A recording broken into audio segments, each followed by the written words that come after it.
আমরা জাপানের রাজধানী টোকিও সিটি থেকে প্রায় 450 কিলোমিটার দূরে তোয়ামা নামক একটি শহরে আমরা চলে এসেছি। অসাধারণ সুন্দর একটি শহর, আল্লাহ সুবহানাহু ওয়া তাআলার অপরূপ সৃষ্টি। এবং আল্লাহ সুবহানাহু ওয়া তাআলা মানুষকে যে মেধা দিয়েছেন, সেই মেধা দিয়ে তারা সুন্দর করে এই দেশটিকে সাজিয়েছে, বরং গোটা বিশ্বকে তারা সাজানোর জন্য আপ্রাণ চেষ্টা করে যাচ্ছে। আল্লাহর এই যে অপরূপ সৃষ্টি, এটা দেখে চিন্তা করা, ভাবনা করা, গবেষণা করা এবং এটা দেখে আল্লাহ সুবহানাহু ওয়া তাআলার অস্তিত্বকে বোঝা, এটা মুমিনের ঈমানের দাবি।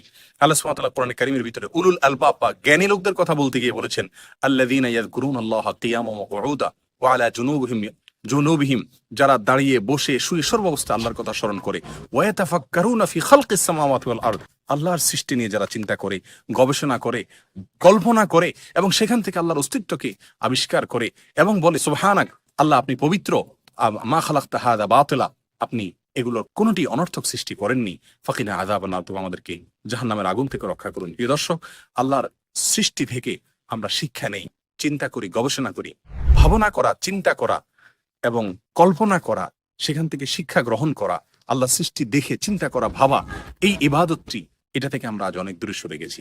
অতএব আল্লাহ সুবহানাহু ওয়া তাআলা আমাদের সকলকে আল্লাহর সৃষ্টি নিয়ে ভাবার তৌফিক দান করুন। জাযাকুমুল্লাহু খাইরান। আসসালামু আলাইকুম ওয়া রাহমাতুল্লাহি ওয়া বারাকাতুহু।